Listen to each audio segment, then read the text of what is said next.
Hello and good morning or good afternoon or wherever you are in the world. Good night. I don't know. We're all over the world, but we're here to discuss Tiamat's Wrath. It's the seventh or eighth book? Eighth. Eighth in the Expanse series. I lost track. So we are here with the crew. Susana, will you kick us off with the introductions and tell us a little bit about yourself? Hello, my name is Susana Imaginario. I write weird fantasy and love sci-fi, apparently. Layla? I'm Layla Goshi. I am an English professor, a writer, and editor of Belati magazine. I'm assuming it goes down this way now. Okay. Hi. I'm Robyn. I have a small booktube channel called Bookend of Mystics. Often come and say hi to Steve on his channel here. Mostly read sci-fi, fantasy, a little bit of crime. Nice. And my name's Chris Moen. I have a small YouTube channel as well. It's a running theme.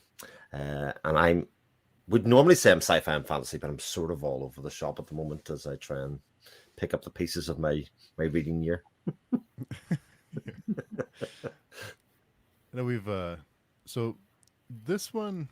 Okay, so anyone who hasn't read the series, we're about to spoil the book. So just a heads up, in case you didn't realize it.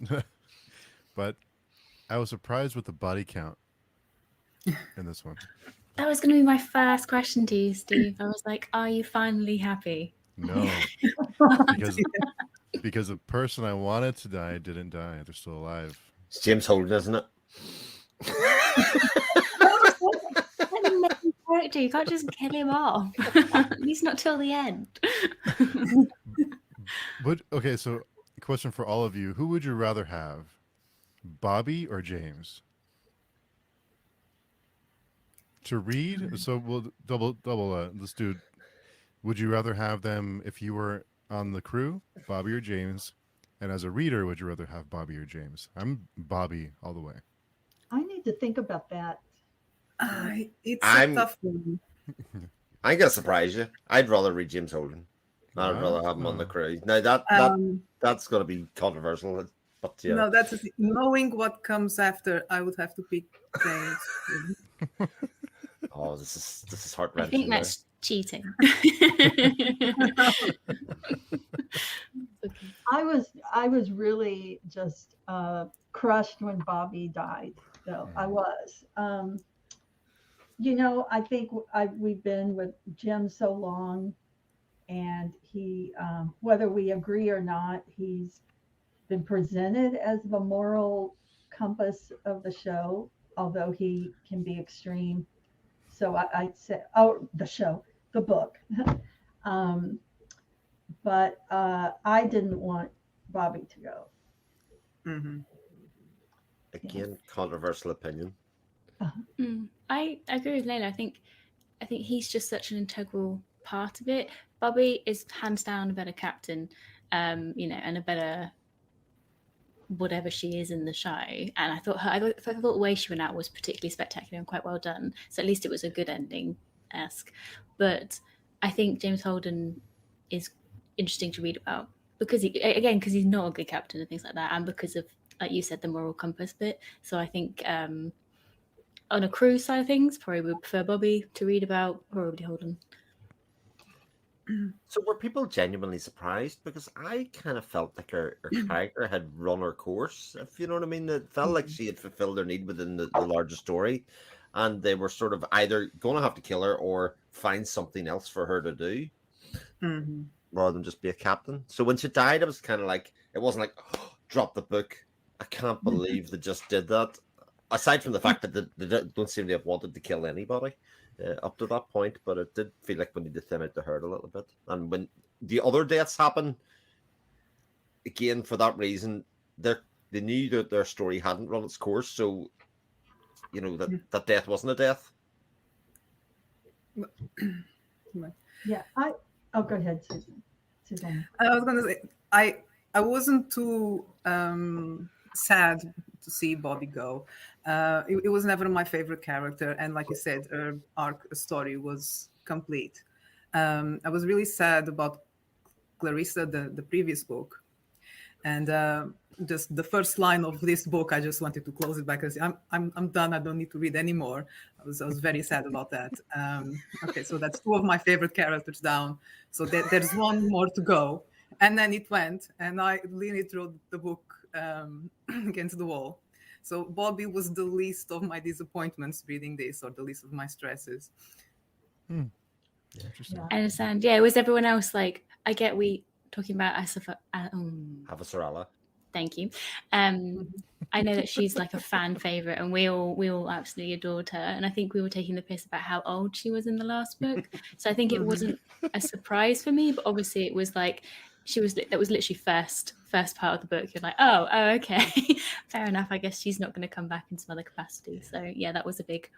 Again, I think they kind of almost did it under the radar because it wasn't like she died in a spectacular way. She just kind of was the end of her run. She was kind of an old lady, wasn't she? So and then she was buried in Laconia, which I thought, because she was almost the personification of Earth. Why would she be buried there? I thought that was so rude and so wrong, and I was really upset. Yeah, I was like no fanfare, no anything, and I kind of thought she died with 0 fucks given. Was kind of my thing. Like she didn't go out swearing, which was a bit disappointing from my end.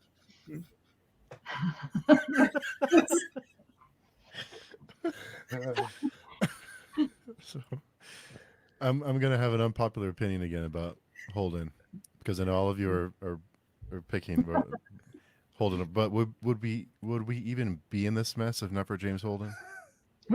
No, exactly. but we wouldn't have a series if he hadn't been such an idiot. So I guess. So. I wouldn't know most of these lovely people if it wasn't for the fact that he called the Canterbury, out and whatever,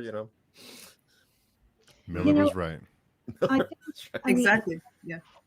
Just because I do think for the consistency of the story and all that, it makes sense that James, is still with us. But yeah, toward the end, the discussion of how he kept his, he always tried to look on the bright side during torture and all of that. It got a little bit too much, but so I think that's the relationship I have with James Holden.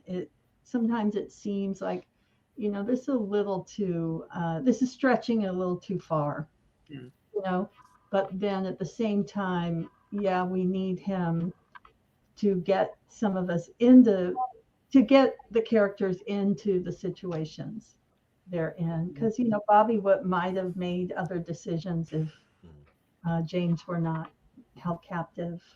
Mm-hmm. I'm a little confused on why Amos was on the planet and yet was forgetful, or if he was forgetful. I didn't read it like that. Yeah, he was going to get him, I think. Yeah, he had the plan to get it with his pocket nuke, whatever that was. Yeah, it was part of a rescue mission. Okay. That Naomi was organizing, I think, if memory doesn't fail. I think I got confused when he was talking to Teresa. And was just kind of playing it up. But it makes sense. But yeah, so I got a little question in my mind about that. Yeah. I think Holden is kind of one of the things that really holds the series back as a whole, I think, because he is the instigator. He's the person that makes stuff happen in the world, really upsets balance. But he's also the character that's left to fix it a lot of the times. And that kind of doesn't work. Whereas in this one, he's literally only an instigator. He tries to fix it. And I actually thought at one stage, I was so annoyed through the book, they were kind of setting him up as this kind of genius mastermind. And I was like, that is not who that character is. Whatever. No. And at least we get to the end and he goes, I can't believe that worked. That seems so unlikely. And I was like, okay, that's the James Holden I know. There's this brilliant line. I don't know which book exactly, but it's when what's his name? The Jesus, it's been a while since I've read them. But he says something, Alden presses a button, and he was like, why do you do that? And he was like, there was a button, so I pressed it. And he said, Jesus Christ, is that how you go through life? That is the definition of Alden. It just goes around pushing buttons because they're there, and everyone else has to then fix the mess. And but he's slowly learning. I guess. Imagine falling in love with him, though. Imagine that being the archetype that you go, oh, he's so great. I think if you're going to fall in love with him, you'd know he was like that. You would just watch him and like, okay. I think Naomi's quite like that, though. She's like understands that he's a bit like just bumbles through life doing these things, but still loves him anyway. Maybe that explains her state for most of the first half of the book, where she's like, my life is so boring now. Like, that's literally, I live in a big crate. That's essentially what she does now. To get over the fact that he isn't causing chaos around her. Mm-hmm. That's why he has to go. You guys are making my case for me. He was the character I most look forward to reading. By the time I got about halfway through this book, I was most interested in Holden, and specifically the Holden and Teresa element of it. That was the most interesting arc, I think, for me in the entire book. Yeah. I was curious to see how is he going to screw this up. Not screw this up, but the way that he was influencing her, it could have gone so wrong. I mean, I don't remember the details, but I remember thinking more than once, "What are you doing? Why? This is not going to help you escape. This is not going to help anyone." But he always trusted he had a plan. There was a lot of luck involved. Yes, there was, and it was actually Duarte that set the wheels in motion. I mean, his change that disrupted, everything. And I thought it was too early for Duarte to go. Not that I cared about him at all. I just wanted to continue to see him as a character with, and instigating events, because he was doing something interesting, and yes, it eventually imploded on him, which I think was great. I mean, I love how that worked out. I just wish it had been, a little bit longer, I guess, so that he could see that his plans were not coming to fruition, especially with his daughter. Mm-hmm. So, yeah. But I think they did hint at the end that he's not completely gone. Mm-hmm. Because obviously at the end he, I don't know why I'm trying not to spoil, we've already spoiled massively. He was the, what's the name? The scientist. Salazar, was it Salazar? Was that one? So or was Cortazar? No. Something like that. Anyway. Cortazar. Yeah. So he kills him at the end, doesn't he? Because because Teresa tells him that he's trying to kill her. So and then you get him re-emerging and then doing that crazy ridiculousness that's terrifying to come back. So I don't think he's completely gone, but I think in order for the Empire to fall, he had to be incapacitated because he was just too good at what he was doing. So I don't think it would have worked unless he was out of the picture in some way. Mm-hmm. That makes sense. Mm.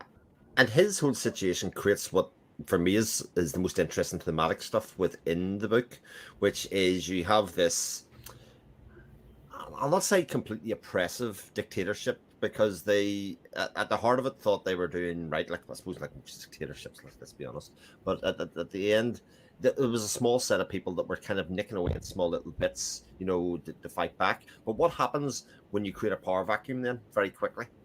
How does the small structure around that kind of fall apart? And it kind of led on from what we talked about from the last book, was like how many people could there be in this Laconian dynasty, and as it turned out, very few people actually, especially when you take him out and even take out the fact of their longevity of life, that he'd extended for himself, and actually how things unraveled very quickly because of that power vacuum, and how much more effective the resistance was after that happened. You know, I thought all that stuff was really very interesting.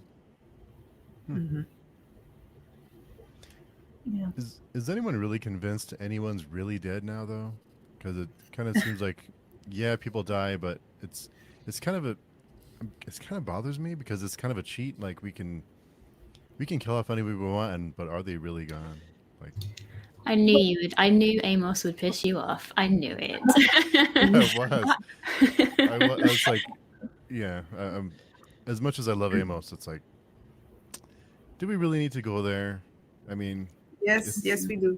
I don't know. Okay. I like Amos, but if you're gonna kill him off, then kill him off, and let's move on. And don't. But did anybody really think he was dead? Like, I did. I did for a little bit because Ah. I've already disappointed Miller. I was waiting for him to come back, and then I was so excited about the investigator, and I was still waiting for him to come back, and then he didn't come back anymore, and I just got very upset, and then they killed Amos, and I was like, well, what is left now? But you'll be surprised, there is a point for that, and that's the beauty of it, and that's why it's one of my favorite series. So yeah, a lot of people say this does wrap up well.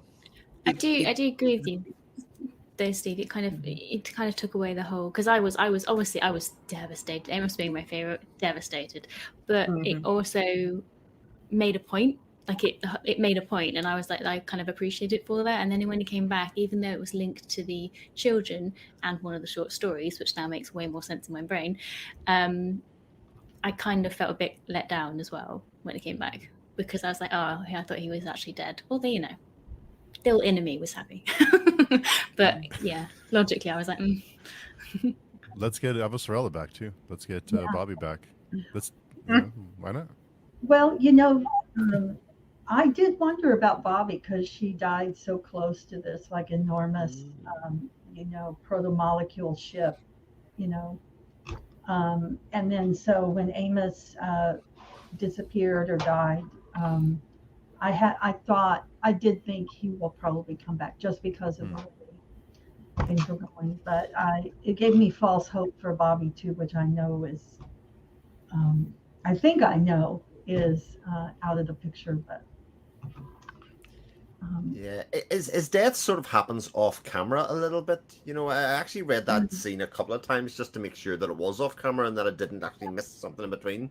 But it was again another one of those ones. I sort of chuckled a little bit as she was just lying there and the top of his head blew off. And I was like, that's not how Amos actually story arc ends. There's just no way. He isn't on this planet for a reason just to end it there. And actually, I had worked out at what point he would come back when they were escaping just by themselves. It's going to look, hopeless. And then, of course, old Timmy is going to come around the corner and sort of. And what I really actually like about it, not being dead, I get that would be frustrating, but he's still sort of the same soulless person, even with the black eyes. It sort of still works for him. He's still like that conversation between him and Holden at the end about, are you who you are? And it's still the same conversation they've been having for 7 books. Exactly. Yeah. Exactly. Okay. Brilliant. You got me there.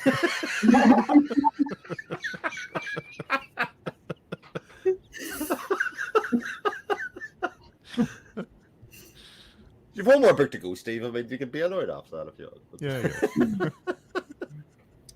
So, with all of that, what did you guys think of the new big bad? I know there was a little bit of allusion to it in the other book, but obviously in this one you get much more of a understanding of not who they are, but how much they can do, I guess, would be the thing about that. So I didn't know what you guys thought to that, because obviously you've gone through this whole proto-molecule being the big bad right up until these other aliens coming on and doing these just mind-bending things. So I didn't know what you thought of those. I remember thinking they were pretty scary for the problem. How to put it? It was just too fantastical. I was already having trouble with the proto-molecule. I think I mentioned this recently. I never quite bought into it, this whole concept. So their nemesis was even more out there. I don't know. Maybe I missed some of the science involved or the explanations for the magic. I don't know. I would just go with it and see why do they pick that entity thing, force. Again, it's so hard to describe when it's something so large but so intangible and difficult to understand, and it's difficult to think about it. And I wasn't impressed. Let's put it that way. It sort of trades on that sci-fi idea of omniscience, that they're everywhere in all places at the same time, and therefore not kind of central. That's why often archetypes are just one big bad character, because it's easier to kind of hang that on something.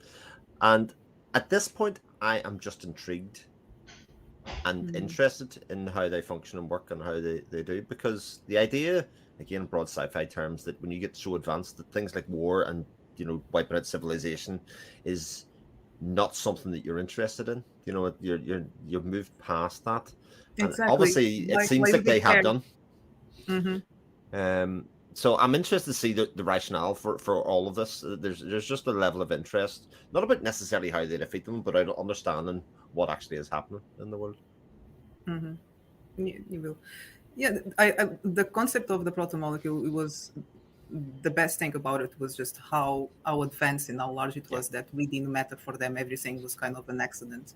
And then, of course, Stargate. I don't even go into that because I love Stargate. That's when I really, really got into the series, when the Stargates appeared. But this nemesis, again, I understand why they would go after the proto-molecule, but why would they care about us? Just these little creatures at the end of the If they can squash us so easily and from such a far distance away, why is it even a thing? And it's they would do it a lot faster and more efficiently. Yeah. I kind of read it. Oh, sorry, Layla, you go. No, go ahead. Because I was going to say how I took it wasn't that they were like so massive and opposite and they could just wipe us out wherever. It was the interactions between our space and their space, that something with the technology of the rings was breaking into their space and hurting them. So it was more about the interaction between the two planes almost that was the issue, not that they were like massively in ours. So it was more about the interaction between the two planes, which was where they were coming from. So if the technology the proto-molecule was using was interacting with their world or whatever parallel universe, and that was causing them issues. That was how I thought about it. Not, I don't know. Maybe I've misread something. No, I was going to say something similar because who was it that sent a ship to be, exploded, which would have, attracted their attention or harmed them or whatever happened. But I also, from a story point of view, wondered if this was like, a second opportunity for the proto-molecule to be useful. Like now the humans are going to use the proto-molecule to do whatever to this other entity, and this time, kind of like the enemy of my enemy is my friend sort of thing. Now they're going to join together and find a good use for the proto-molecule. I don't know if that's true, but until now, it's like Duarte is using it as a means to conquer, but maybe there's another way of using it as well that its originators did not or were never able to do. So, and Susana can tell us, or can wait to tell us.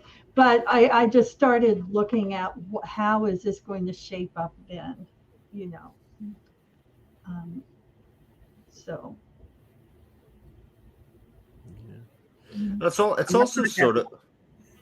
I was going to say it's also sort of the interference or the things that happen there because of mankind, Laconia, or whoever you want to blame it against, their own interference and their own curiosity and desire to meddle or create a war where nobody was fighting back.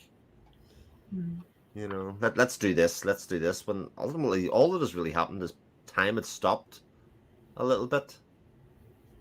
Yeah. Let's blow it up. Well, all that happened was time stopped for a little bit. That's a great But I mean, sentence. like your response to that is, let's go and find them and blow them up. You know, I Mhm. just think again we're advanced to a certain point where we're spacefaring and all that kind of stuff. Maybe that is exactly what happened. You know, we never grew past that as a concept. But yeah, it just seemed a bit like, and it is reinforced by Elva, who basically says, what are you doing? Like that seems like the worst idea in the world.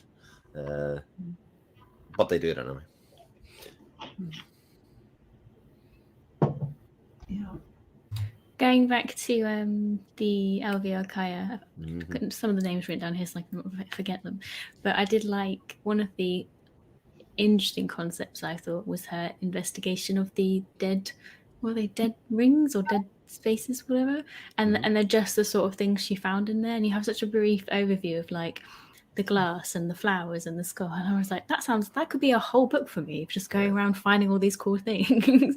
It was just such a small little gap that the military just had no interest in whatsoever. I was like, this bit's cool. But Exactly. again, Mm. I wanted to know more about that diamond and everything they found. Right. yeah, and I think that's what makes this such. I don't know about you, but this felt like somebody else wrote this book compared to the previous 7. This was full of philosophical ideas and all of that kind of stuff, but very much more classic sci-fi than the space opera that has been for 7 books, which is why it kind of was like a million% way more interesting in the moment to moment rather than the other books. You know, the action scenes and all were common. They were even very well done in this book as well. But all of the questions that came from that, like you're saying, all of the things that could have been interesting, like even some of the science where, you know, when the gates disappeared, all the other gates reconfigured a little bit to kind of balance itself out. All that stuff's really interesting. And again, there's only a couple of characters in the whole book are even like, oh, this is worth looking at or exploring. Whereas most of the other people says, no, the gate should be there. I don't know if we can see it. We'll just fly into the side of it or something and they kill themselves. And I know I would complain about the crew being together, and I liked them better when they were apart. But this book, I kind of miss the crew being together, like the original. I know I sound like a hypocrite, but I did kind of miss the good old days when they were like, you know, a little family drinking coffee together. Yeah. I think the thing is that in that book there was a lot of discussion about how they missed that as well. So I think that was very much brought to the forefront. It was very much them all reminiscing about what they've lost, how they've ended up where they are, could it have been any other way, and they just want to go around having their little adventures on their spaceship together again. So I think it was brought up quite a lot by a lot of them. So I can see why that would be something you would miss. Like, as I missed having them together as well. There was a lot of loss in this one, a lot of feelings of loss at least, which came through. You know, I really thought the whole story arc of Alex with his 2 marriages and the son, he doesn't really see where Bobby was really, you know, at least toward the end, one of the major influences in his life. And so it's like he had his family, and he had the family that he really wanted, which was the Rocinante and, you know, his friends, but yet he kept trying to, you know, be this other person too, you know, and it just never worked for him. Although he seems to have a good relationship with his son, which is a good thing. So I like the way they did that. Makes me care about him more and just understand the character a bit more. Alex is the glue, isn't he, of the group, and you get the catharsis of actually them all coming together in like that 3-way hug, don't you? That kind of happened, and then that was very satisfying to read. Our friend Dan is here, the Black and Blue Color Reader. Hello, everyone just stopping by for support. I haven't read this series yet. I'm sure I'll forget any spoilers because I forgot my kids' names this morning. Relatable. Stickers, pro tip, yeah. Get up every morning and go, stick that on for me, just thank you. Thanks for coming by, Dan. Oh, dear. So what about Teresa's story? I do like what she added to the story. I think it made it more interesting and fun. And toward the end, I felt it was a little, contrived, but in a fun way as well. Like here's this teenager telling an admiral what to do, and the admiral just goes along with it. Um, I had issues. I found it very annoying at times. Um, yeah, a bit too self-entitled and naive. The little princess. It was hard to empathize with her. There were moments, but yeah, the end for me, it was like, no, I don't think this would happen this way at all. It was almost like Olden Junior, how she managed to get away with anything. I don't know. that's a good way of thinking about it. Mhm. Yeah. I think she's very inconsistently written. I think they wanted her character to do certain things within the story, and then struggled with the fact that she was 9 for most of it, and kind of a level of maturity that she would need at certain times throughout that to make it happen. And the kind of this is what we've got. So sometimes she was very mature, and sometimes she was overly childlike. Almost like even younger than the age she was, and how she was wanted to explore and things. And if you had her upbringing, I don't see how she would have her childlike play at all. Like I just don't see how that would even be a thing for her. She has school friends, but they don't even seem to be. Play doesn't seem to be a part of school, in the way that would naturally be for our kids. So I found her a bit inconsistent, and especially by the time she got on the roster at the end, it was like, what? She's one of the crew. She's drinking coffee with everybody. I don't know.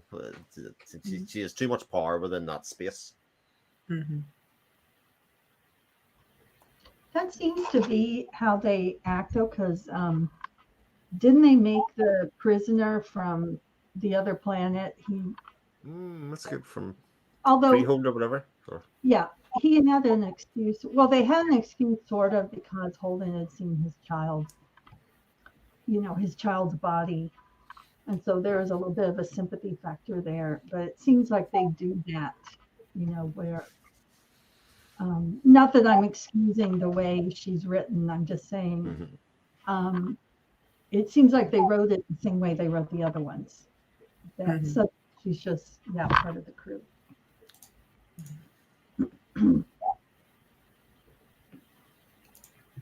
But still, I think she's, let's see what happens. But it seems like they're bringing her forward to be a decision maker of some kind, because she's been trained to be the leader of, the known universe. And don't want that education to go to waste, right? So.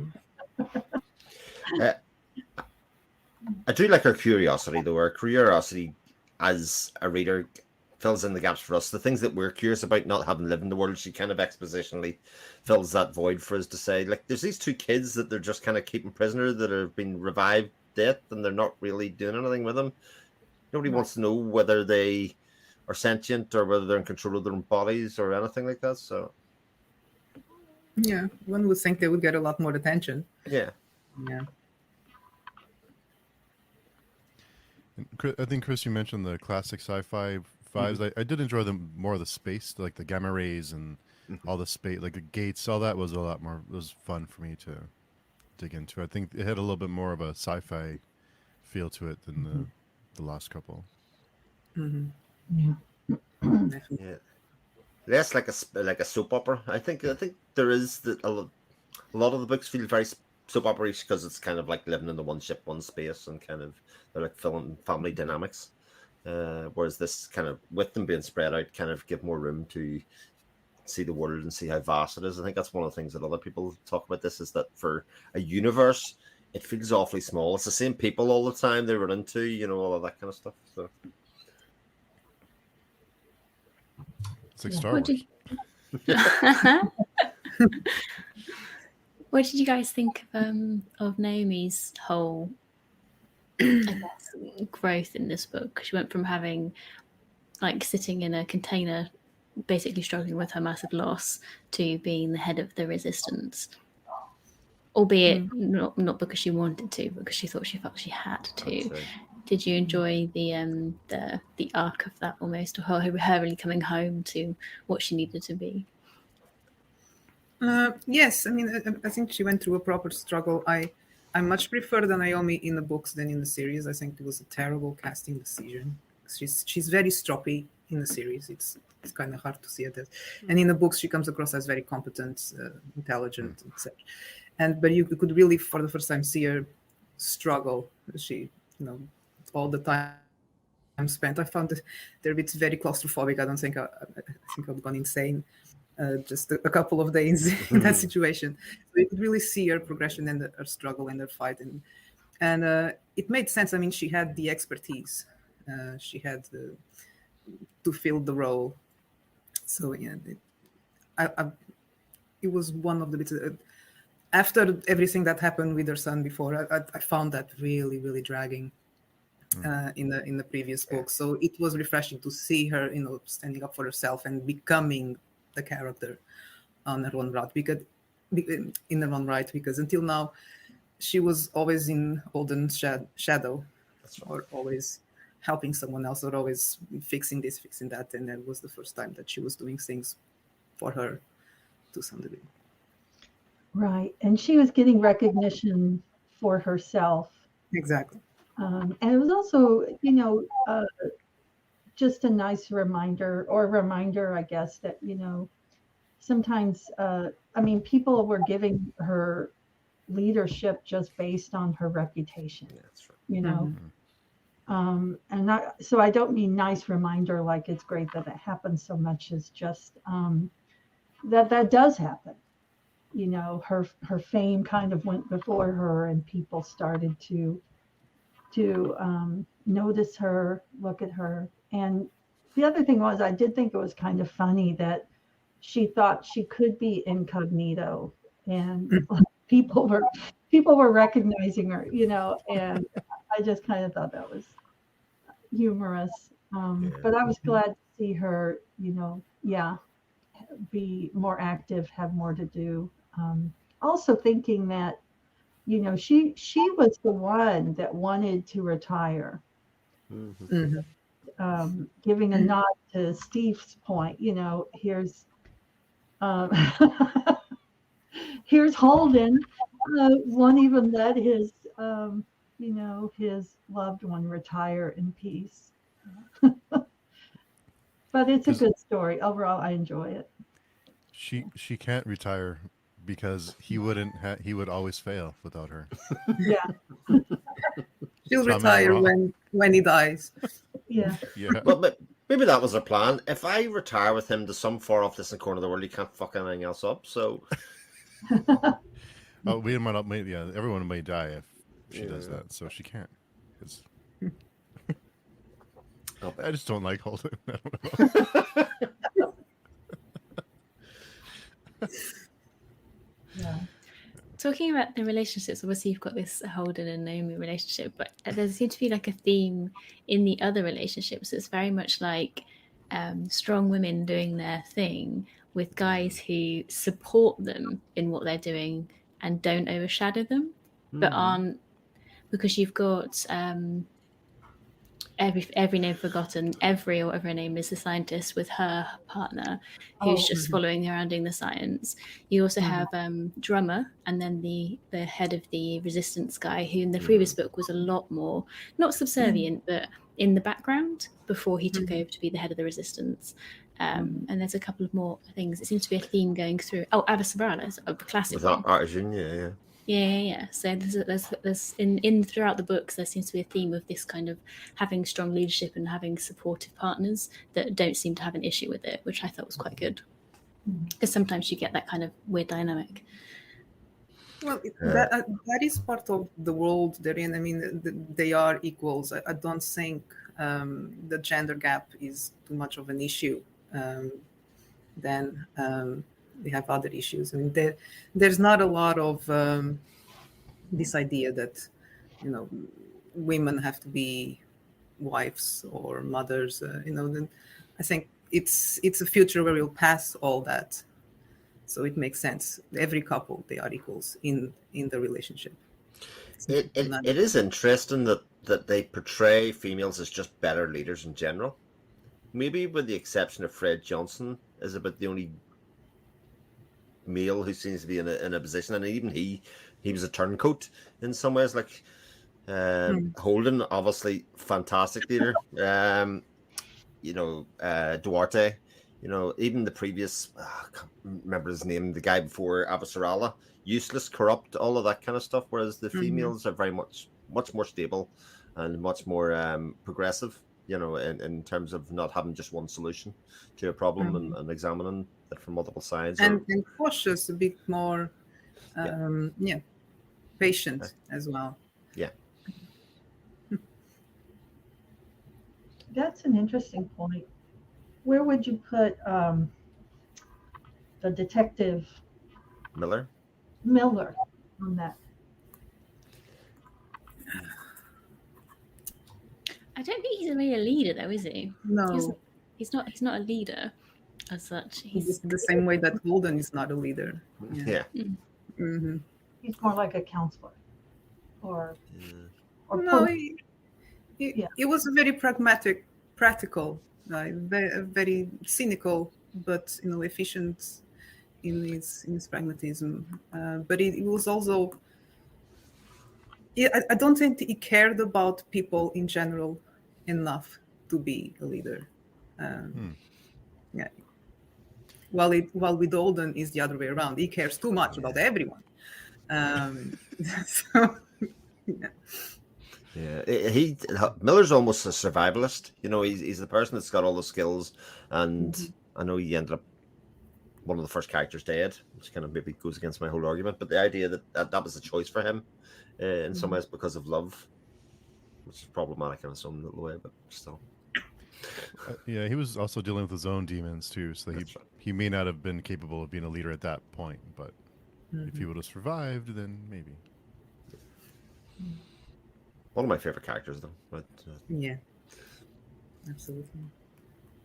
And the casting in the series, I don't think I would have picked up the books without that first. I watched the series first, and Thomas Jane was just perfect in that role.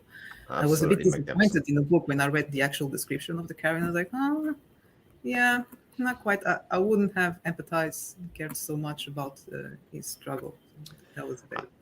I can't tell you how often I go on eBay and just put that hat in my purse.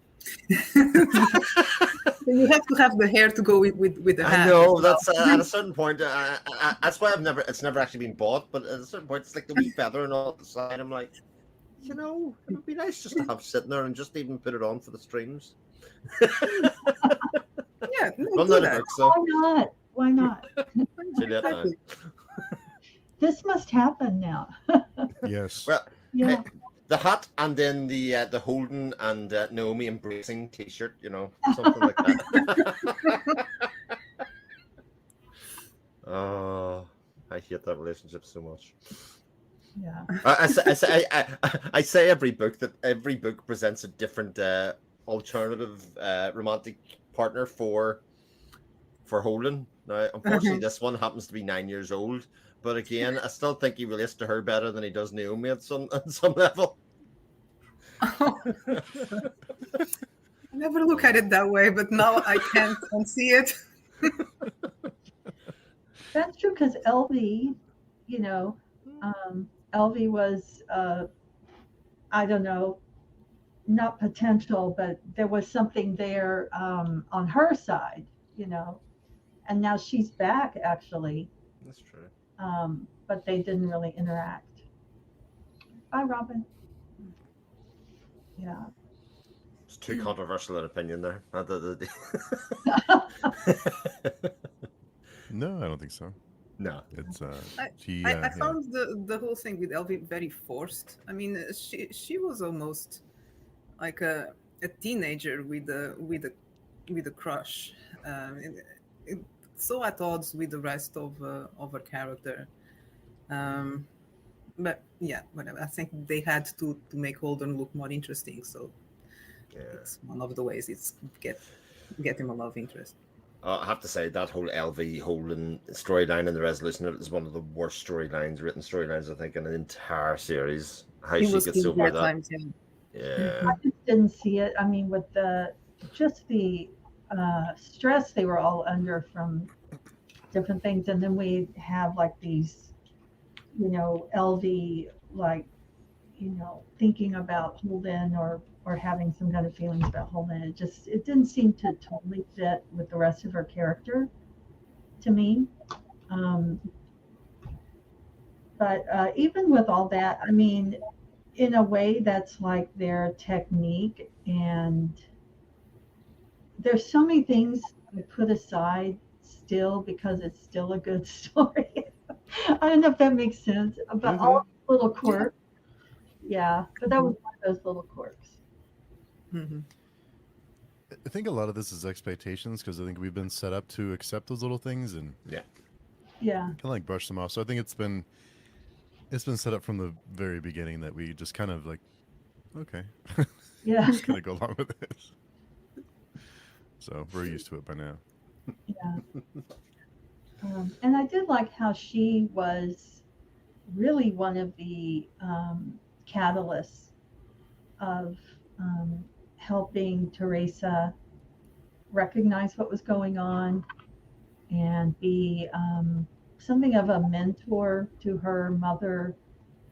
Maybe mother to her is too strong, but someone who could step in and say, I do care about what's going to happen to you, where all the rest of them were more self-interested. Mm-hmm. So I did like that part. Mm-hmm. And the reason she had no other female characters, mentor, no mother figure, so or older sister, or just an aunt, anyone. I mean, she was just surrounded by the guards and the father and the doctors, and so she needed that little bit of influence.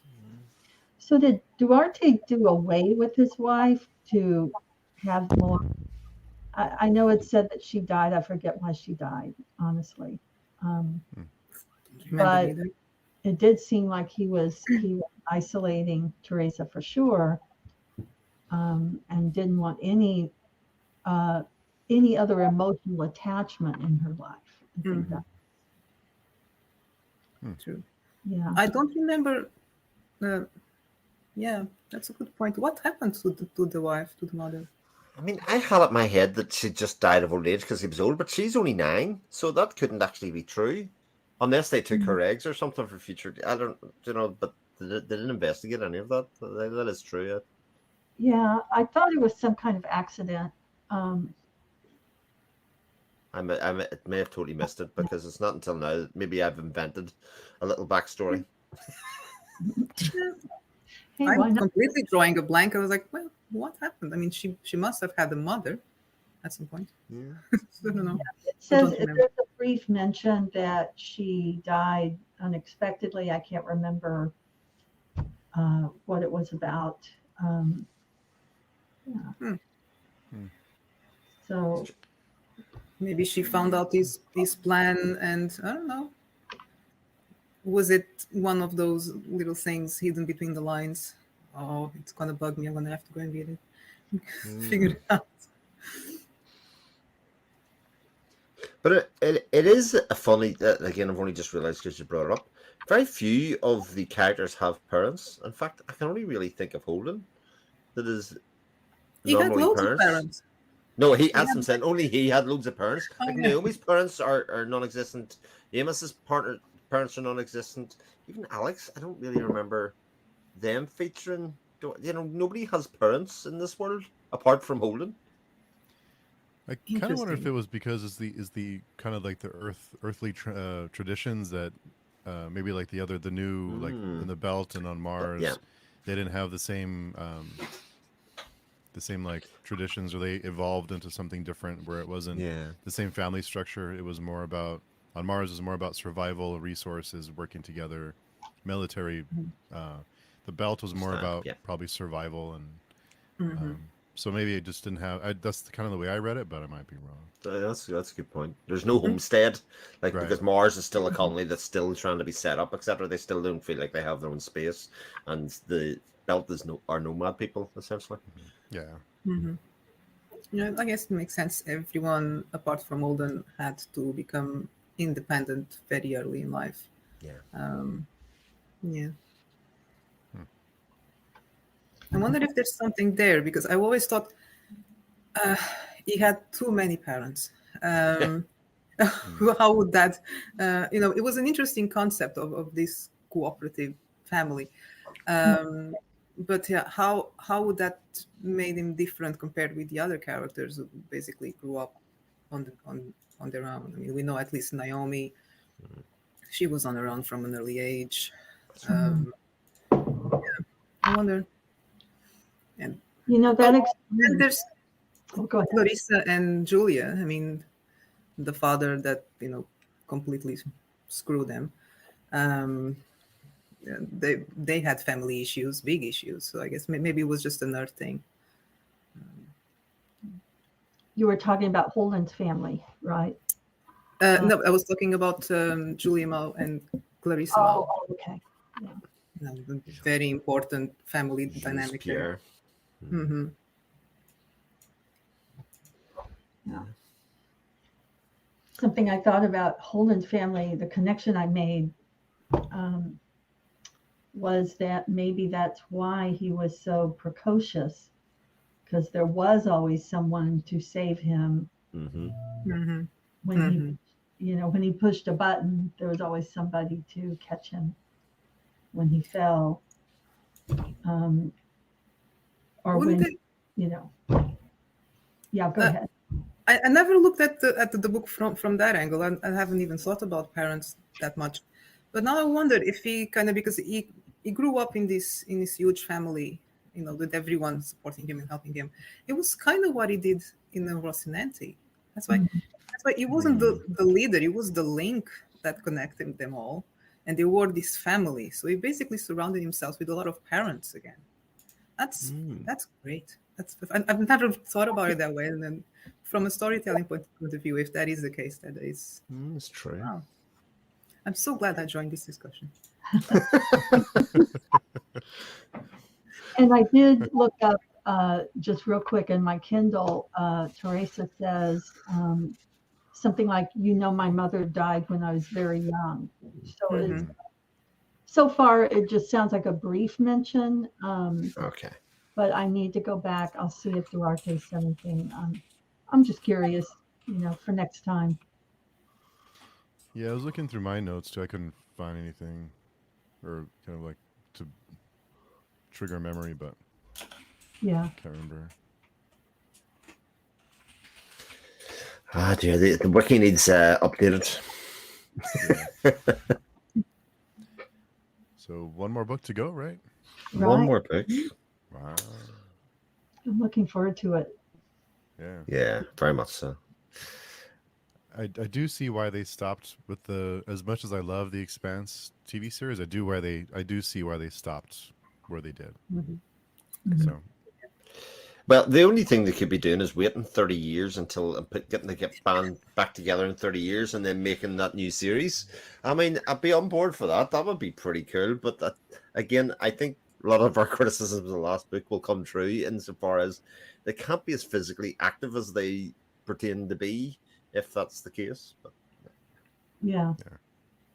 It would have to be a whole new series with the new cast. It almost felt like that the previous book when they did that gap. It felt like I'm starting over. Then we're building this foundation again. Why? What's the point? Yeah. cool. Anything else you guys can think of? No, I already got my insight. I'm going to be thinking about that family and us. Yeah. I hope you join us for the next one, last one. Definitely, yeah. Well, even if it's at the evening, I'm going to make an effort because now I joined this one and it's the last book. I'll make an effort. Yeah. Can't stop now. Yeah. I have to get my hat. Exactly. Yes. I think we all should as a final. That'd be fun. Don't tempt me. I have Yeah. been thinking about getting all like a collection of hats lately. I love hats, but I just do not have a head for it genetically. There's a What do you mean? there's a certain style of Very big head, and heads. there's like Yeah. a certain face and a certain head that can pull off hats, like cool hats. I'm not one of those people, so I just like a goofball when I have a hat on like that. When my child was being born, Susana, we had 3 doctors at the point of delivery because they had her head in the 99.9% percentile of size. And I just said, it comes from my dad. He just has a really big head. Not conducive to hats, or normal size hats, should I say. There you go, family history. Just means you have a bigger brain. That's all it means. Yeah. Obviously. Yeah. So before we go, Susana, will you tell us where people can find you and your work? My work is available on Amazon, Kobo, Apple, and you can find me mostly on Twitter or Facebook at Chronodendron. Yes. And Layla? You can find me on Twitter at El Goshi or Baladi Magazine. Yes. Chris? You will find me at my YouTube channel, which is my name, Chris and Moen, and on Steve's channel occasionally and on the Page June forums. I've been hogging lots of your time lately. I have been very delighted and lucky to be involved. Oh, well, thank you. Yeah, it's been fun. A lot of fun. It has. Yeah. Yeah, lots of good ones coming up too. So, well, cool. So thanks everyone for tuning in, and we will see everyone. We'll have a date set. We'll talk to Robyn and try and get a date. We can do it again around this time in about a month or so. Make it Sure. convenient for everyone. And Yeah, should be we'll fine. figure it out. Yeah. All right. So Okay. until, Have a great until next weekend. time. Yeah. Until next time.